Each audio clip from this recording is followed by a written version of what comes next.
partner Jerry Moss, we auditioned Sergio Mendes in Brazil '66 for and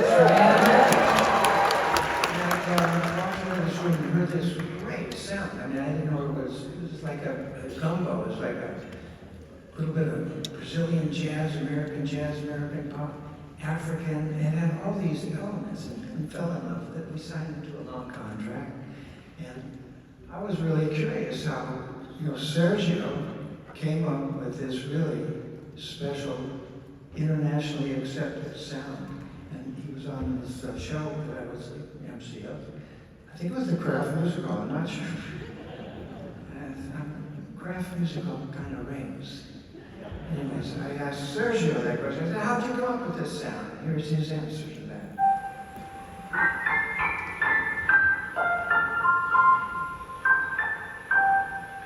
You'll be happy to know that I'm not going to play this tonight. I'm just warming it up for a great artist who really knows what all these black and white things are all about. Ladies and gentlemen, Mr. Sergio Mendes.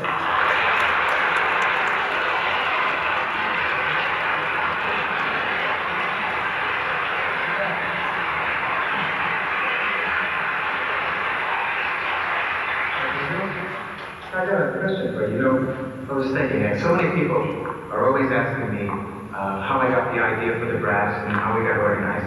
And I'm sure plenty of people are wondering the same about Brazil '66 and how you got the idea for the sound of the group. A nossa história começa mais ou menos há 3 anos atrás, quando eu conheci os meus amigos João Cachorro, Júlio Cabeleira no Beco das Garrafas. Well, what Sergio said is that he got the idea while he was watching this bullfight in Tijuana. He got the idea to combine the sounds of Mexico, the mariachi sounds, with the traditional South American ancient. I'm sorry, but that's not true, no? That was a commercial for Brazilian coffee company. Yes, my dear friend Sergio, God rest his soul. So in 1968, doing a special with the Tijuana Brass, and Jack Haley Jr. was the director. And he said, look, man, I'm tired of photographing you with the trumpet in your mouth all the time. How about singing this song? I said, well, I'm not a singer, but if I can find the right song, I'll give it a shot. Let's just see what happens. Let me see if I can find the right song. So I looked at my Rolodex and I called somebody I thought would be a good choice. I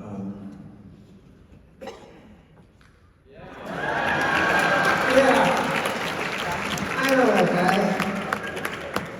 He happens to be one of my best friends. Bert, I'm looking for this song. He's written so many great songs, how could you not want to call him to find a song? So I said, I'm looking for a song. I don't have a big range, but I'm looking for a song that has a beautiful melody. And did you think I might have it? He said, I didn't know you could sing. I said, I didn't know I could sing either, but I'll give it a shot. I have a good song.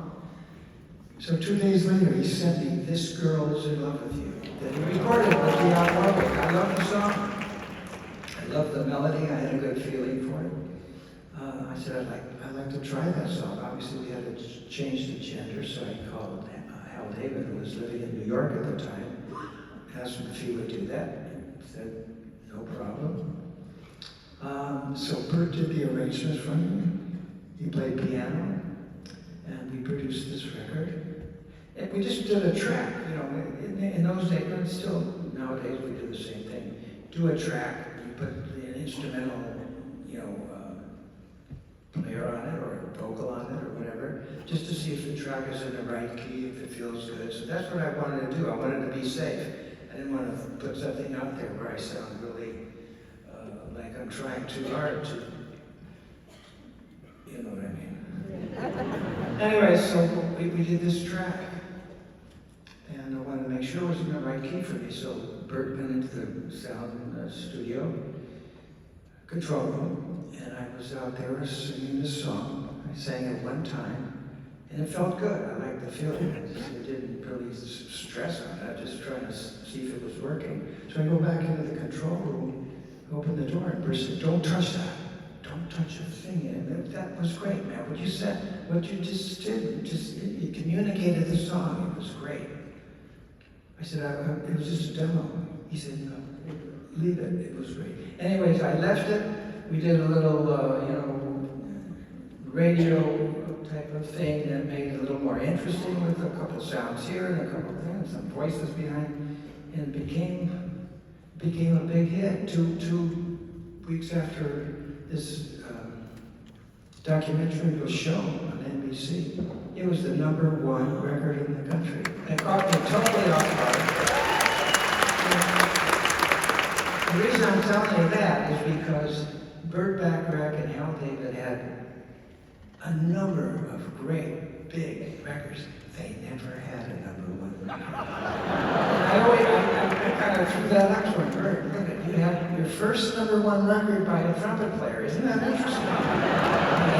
Anyways, we had fun doing that, and every now and then I say, "Would you guys like to sing that song?"